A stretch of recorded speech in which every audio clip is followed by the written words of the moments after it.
That's pretty cool.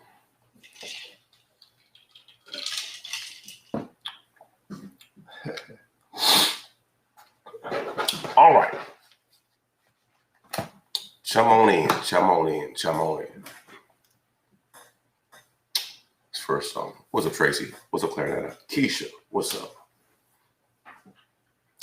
See, Tyrone,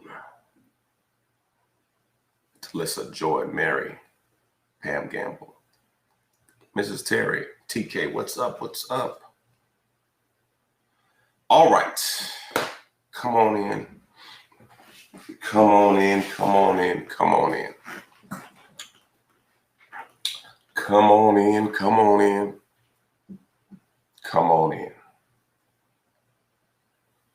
We are on page 110.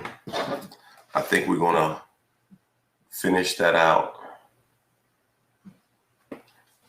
Yes, we'll see. All right. So as we've been going through page 110 and 111, it's dealing with relationships in general. Doesn't have to necessarily be marriage, but it could definitely apply to that. And just relationships in general and how we communicate. They say, it's known that communication is an imperfect art form, meaning you may think you're saying it right, but yet and still it's not being received right. And if it's not being received right, then you're not communicating well. So I have to make sure to the best of my ability that a person understands what I'm trying to say and not take it the wrong way. I don't know how many of us in our lives had the right intent, but poor communication. And though your heart was right and your intent was right, yet and still it did not work out the way you thought. So we have a responsibility to say it right, and we have a responsibility to hear it right. And if you didn't say it right or hear it right, don't be ashamed or embarrassed to restate what you said so that they may get the proper understanding. And if you didn't hear it right, don't be afraid to say, this is what I think I heard you say. Is that what you meant? That will save you a whole bunch of hell. Listen, this is what I heard. Is that what you meant to say? Charmaine does that a lot. She does that. She's really good at that. And usually when she does that to a person, they recalibrate what they said. Because, it just makes you wonder about what you say. So be clear. All right. So we are on number 11. It says, don't take this the wrong way. Don't take this the wrong way. So, oftentimes, when people say not to take something the wrong way, it's a corrective matter. How am I not supposed to take it the wrong way? Well, you can preface it with, I really love you. Or start with a compliment, then the corrective action, and then a compliment. Make a sandwich out of it. Positive, negative, positive. It doesn't have to be negative, it's corrective. Positive, correction, positive. So that a person can handle it better. If you just bust them with words, they may put up the defense system and not really receive what you're trying to say. So don't take it like this, but complete honesty in a relationship can often seriously backfire, says Jillian Derricks, a licensed marriage counselor. In relationships, intimacy, comfort, and closeness are often confused with unbridled self-expression, which is where a person lets the floodgates open. Sometimes I hear people say, I'm just trying to be open and honest in defense of their behavior. But being open and honest does not mean spouting out thoughts and feelings without consideration of your partner, friend, associate, employee, marriage, whatever. So I have to be cognizant that know who I'm talking to. Can the person receive this? Am I the right messenger for them to hear what I'm about to say? Because I know I tried to communicate before and it didn't get received well, but somebody else say the same thing and it gets received. Have you noticed that? How somebody outside of your circle can say something to the person and they just take it. And then when you say it, it's like a nuclear explosion happened. And yes, you're trying to be honest, but then you have to understand, okay, who's my audience? Who am I speaking to? Can they receive this? Is there another way to approach it? Is there a softer method? Is there an example I can show them that's not so close?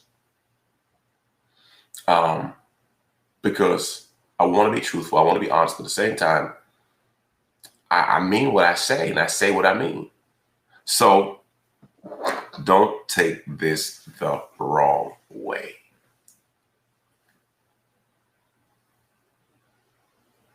I really like the process. Because if they're going to be hurt, which is not always bad, I don't want to hurt you, but sometimes hurting helps you. You will not take the prescription if you don't know you're sick.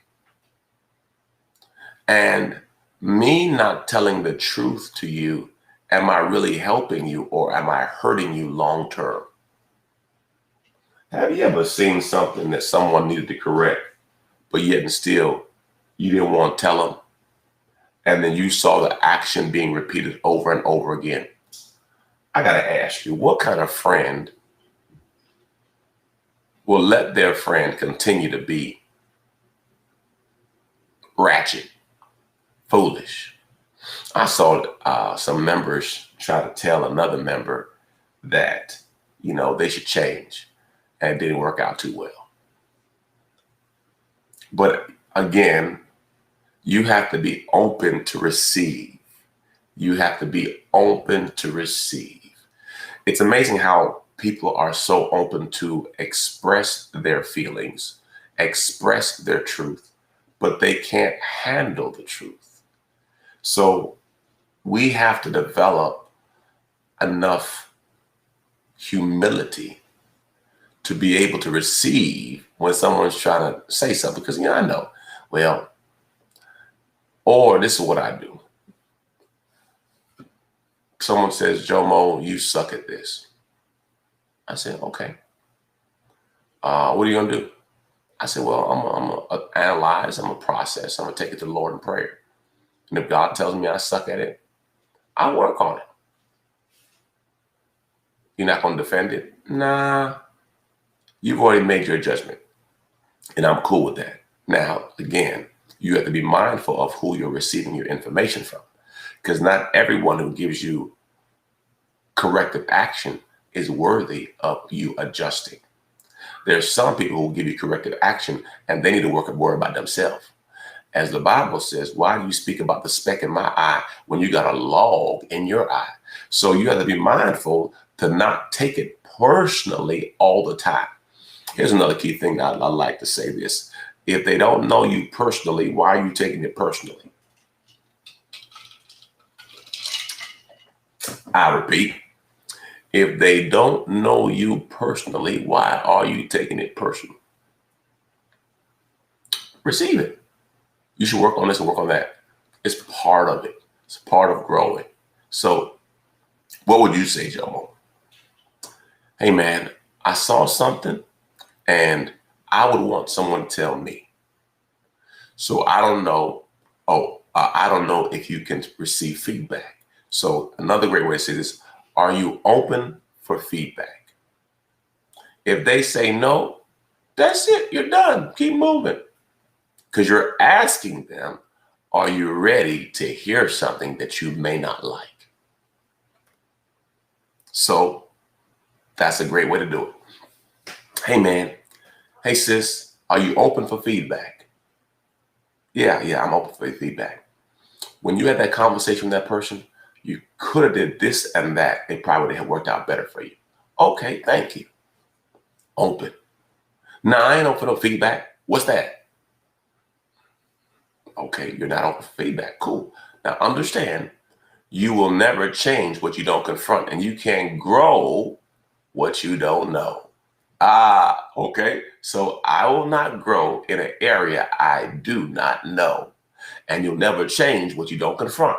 So if you don't know, you got to have somebody who can help you in that particular area so that you do not duplicate mistakes. People have bad cycles because they don't correct the issue they should correct.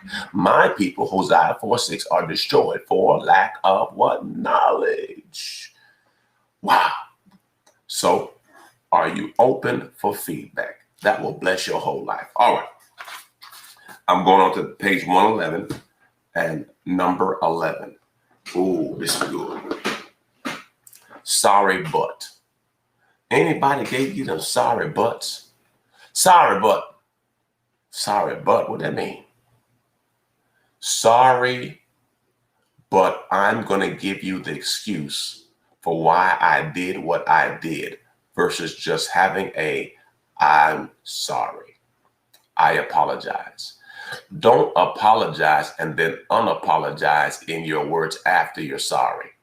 Anybody met a person who says sorry and then they have a whole paragraph of words behind the sorry, and when you hear the words after the sorry, they kind of unsorry themselves? Sorry, but you're not sorry. I'm sorry, but if you didn't do this, I wouldn't do that. But I'm sorry. Stop. No, I apologize. That's it. Or you say, I apologize. I could have done this. I could have done that better. But don't try to justify why you do what you do or why you did what you did in the midst of apologizing, because it takes away the genuine nature of you saying, I'm sorry. I'm sorry, but if you stop doing that to me, I wouldn't do it to you. I'm sorry, but no, own it. You will never grow in an area that you don't own. You got to own you. You blew it. You made a mistake. Romans 3:23 says we all fall short of glory, meaning none of us are perfect. We all got issues. We all got something that we say things at the wrong time, the wrong way. We look at things that we all got something. We all got something. So just stop. I'm sorry. Okay. Saying sorry, back in the book, can be incredibly reparative for couples. But how it's said is most important. Oliver explains, when a but follows I'm sorry, it negates I'm sorry. Wow. So, what do you say, Tracy? Yes, good. Everything after the but canceled out the but. So, just leave it alone. I'm sorry. Can you forgive me? That's it. I'll work on that. I can receive that. I'm sorry. I definitely fall short in that area. I need to work on that. Okay, I can receive that. I can take that. That's good. I'm sorry. Yeah, it's an area that I've been making mistakes. I can receive that. I'm sorry. I need to really grow up in that area. I'm sorry. I talk too much. Okay, but don't say I'm sorry, but no. All right, remember this. The number one need of a man is respect, and number one need of a woman is security. So understand how men and women flow, and it will definitely simplify your life and how you handle situations and circumstances. Because remember, we are in the people business. I don't know what business you're in today, but you got to deal with people. And wherever there's people, there's problems. So if I can mitigate and limit my problems by being a better communicator, it will save me time and energy. That's why it's so critical that we watch our mouth. For Proverbs 18:21 says, for death and life are in the power of the tongue, and we shall eat the fruit thereof. So today, what I want to leave with, number one, don't take this the wrong way. What's the other way I could take it? Well, try to use a salad. Positive, correction, positive. I love you, but I need you to work on this because I want to make sure your life works out for you. I tell my son this all the time. I say, "But I love you. You know that, right?" "Yeah, Dad." I said, "But son, if you don't follow through consistently, people will begin to believe that you have a character issue. Because see, if you do things too long the wrong way, people say that's a character issue." And I said, "I don't want that for your life. So I need you to work on this so that you won't have this challenge because I expect great things from you." Okay? I said, "I love you." I dealt with the issue. And then I spoke about who I think he will be one day. Positive, correction, positive. That's how you deal with people, because people can receive better if it's delivered better. Another way people say this with young people or children: if you want to give them some medicine, put some sugar around it. They'll receive it a lot better. Some of you give people vinegar, wonder why they don't receive, because it's too much. Too much. You got to season that thing up real good. The Bible says, season your words that they can receive it. All right. Well, I love y'all. Have a good day. God bless. God bless. Your girl and I will be on tonight for Friday Night Live. I love you. And also, happy Father's Day to all the fathers out there. I love y'all to life. God bless. Have a good day.